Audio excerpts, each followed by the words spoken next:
Glory to Jesus Christ. Let's talk about safety in prison ministry. And this is always one of the first questions that comes up. The minute somebody finds out that you're doing prison ministry, they're going to go, oh my gosh, I could never do that. It's so dangerous. Do you feel safe? Do you get to carry a gun in there? And I always say, no, actually, I feel a lot safer, as weird as this sounds, behind bars than I do out on the streets. Okay? Because you're going to be just totally covered in cops. And in a prison, that's a good place to be. But let's talk about some ways that we should be trying to protect ourselves and not take stupid risks. Now, obviously, nobody's ever said evangelism was safe. Duh. But there is something to be said for not being foolhardy. Because that's going to reduce the efficacy of the ministry and of spreading the gospel, all that stuff. So we have to kind of not invite danger when possible. Okay, so first off, and again, this is just my advice. Take it for whatever it's worth. First, the handbook. Read it, print it, glue it to your eyeballs. You want to know both what the prison's visitor regulations are, and if you're going to be going in there as an evangelist, you need to know also, if you're going in with a group, is what I mean, like a church group, you need to know if there's any other rules that apply to you or don't apply to you, because in some circumstances, church groups will be able to go in and they have a little bit more freedom than the individual visitors. So, it pays to check. Park in the designated areas. Prisons are notorious for having giant parking lots with a lot of different places that only certain people are allowed to park. So when you enter the prison campus, you're probably going to see a series of signs that are like pointing in dimensions that didn't exist heretofore. So make sure you're parking in the right area of the lot. You're going to want the visitor's lot. Every prison that I've been to has prison staff members in cars kind of circling the lot slowly. Like they'll go park in one place for 3 minutes and then they move and they do it again and they do it again and they do it again. So hopefully if you're parking in the wrong spot, someone's going to come over to you and be like, dude, you got to move your car, because you don't want to get it ticketed or towed.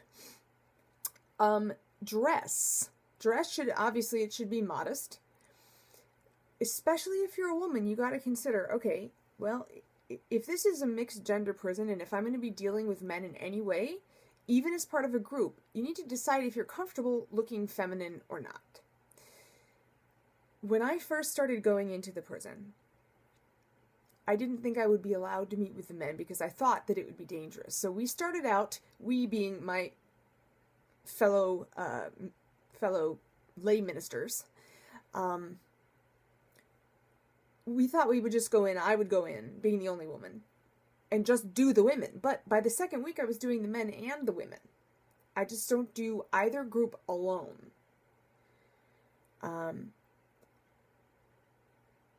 So don't invite harassment. If you are young-ish, if you are attractive-ish, you may wish to kind of tone it down on the makeup, tone it down on the skirts, wear jeans and sneakers, and so you do whatever it is that you need to do to feel comfortable. If you are working with men, yes, you are going to get undressed with their eyes a lot. Just ignore it. Think about this. You're probably the only woman that is going in there on a day-to-day basis that they see who is not a lawyer or a cop. So don't reveal too much personal information about yourself. This is harder when you're doing a one-on-one, like a mentoring situation, because you want to be vulnerable. You want to be connecting with this person on a human level too. But this is all about just not being an idiot. So don't reveal what town you live in. Don't tell them what kind of car you drive. Definitely don't tell them if you're going on vacation. Because even if that person is totally on the up and up, if they let it slip that you're on vacation, now you have an entire prison that's going to know. Oh, vacant house. And yes, the entire prison will know. This is really important here. This is another thing that people don't understand when I'm talking about the rumor mill at the prison. It really is absolutely as bad as I'm telling you. If you visit with one person, or even if you just send a letter to one person, especially if your letter includes a photograph, before you know it, you're going to be people are going to know who you are, even if you don't want them to. It is going to happen, okay? So, be as wise as a serpent, but as innocent as a dove. Just don't volunteer that information. It's the same thing if you have a death in your family, and you're going to be either traveling to a funeral or you're just going to be out of the house. Do not mention it until after the funeral. Then you can say, okay, well, you know, my brother-in-law passed away last week. Okay, fine, but don't invite danger. Wedding rings. It's always a good idea to wear wedding rings, even if you're not married. I am married. I normally do not wear a wedding ring because when I got married, I was a big, fat mess. So my wedding rings are so huge. They're a size 10.5. I can't even fit them on my thumb. So I've taken to wearing them on my necklace with my cross, but I'm kind of afraid that if I keep doing that, they're going to fall off. So what I wound up having to do, I went online and I ordered a new wedding ring set. It's not a diamond. It's like silver plate with, I think it's a lab diamond or like a cubic zirconia or whatever. But it just looks like, especially from a distance, it looks like a wedding set. That will help, particularly if you're a woman, that will help minimize the kind of sexual tension that you may feel from some of the guys. It will not eliminate it, but it could help. So if you feel very bothered, wear a ring. It might help you. Okay. If you bring in a pen, if you're allowed to bring in a pen, you have to make sure that you leave with the pen. Anything that you bring in has to come back out with you. Pens, pencils. The only possible exceptions to that might be literature.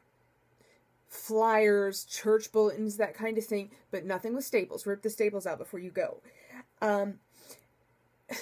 Decide what you're going to do about Facebook, and decide what you're going to do about YouTube, if there's anybody still on MySpace, any kind of internet presence that you have. You got to decide, okay, number one, if somebody asks you, are you on Facebook? Decide what you're going to tell them. If you choose to be friends with former inmates on Facebook, you need to really watch your privacy filters. I don't mean that as aggressively as that's coming across. I'm not trying to, like, yell at anybody. I'm just saying, from experience, I'm just saying this. Think twice about that. Just make sure that you're really comfortable doing that. Now, I do have former inmates on my Facebook. Okay? I made that decision a long time ago that I wasn't going to try to shut them out that way. But just be careful. Make sure that you don't have your address on Facebook. Make sure that you don't have, especially if you have children, your children's names, stuff like that. You might want to start a second Facebook.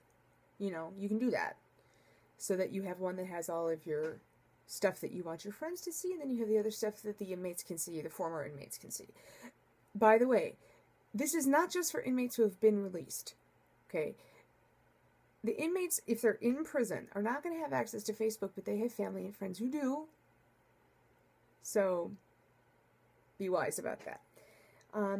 If you are going into the prison and you have a contact visit, which means not on the phone with the plexiglass, but if you're actually going to be sitting across a table from somebody.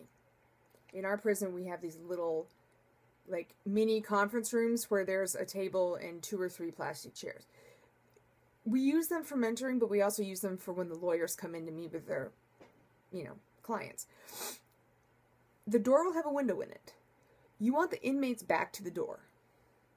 And that's because otherwise they're going to get distracted by people walking by, especially other inmates. You're going to get this a lot, where you're going to have another inmate who sees that, oh, hey, look, it's so-and-so has a visitor. Let me go harass him, or let me go, like, make bunny ears in the window, or whatever. They don't necessarily mean any harm by it, but it can be extremely distracting. So you need to face the door. The inmate needs to face away from the door. Anything that you say can and will be monitored. You can expect to be recorded, particularly on the phone, but you can expect to be bugged if you're meeting with them in person.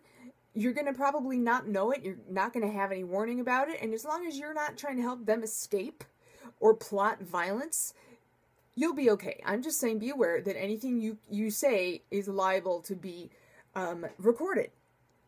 If you are going to bring in prayer beads, like a rosary or a chotki, The only way you're going to be allowed to get that in is if you're using a special prison rosary or prison jockey. What those are is they're plastic they're joined with thread, and if you pull them, they break. And that's so that nobody can hang themselves with it.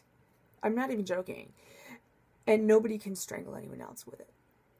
So be sure about that. And even if you do have the prison beads, you got to check with the cops first before you try to bring them in, because there's sometimes at our prison recently we went through like a dry spell where we weren't even allowed to give them out because they were using them as currency. They were using the beads as currency back in the blocks, and also they were wearing them like jewelry and using them as gang signs. Things you never knew you never knew. Let's see. I am up on my time limit here, so there may or may not be a sequel to this. I have a feeling there is going to be a sequel to this. Anyway, God bless you all, and I will see you in the next video. Toodles.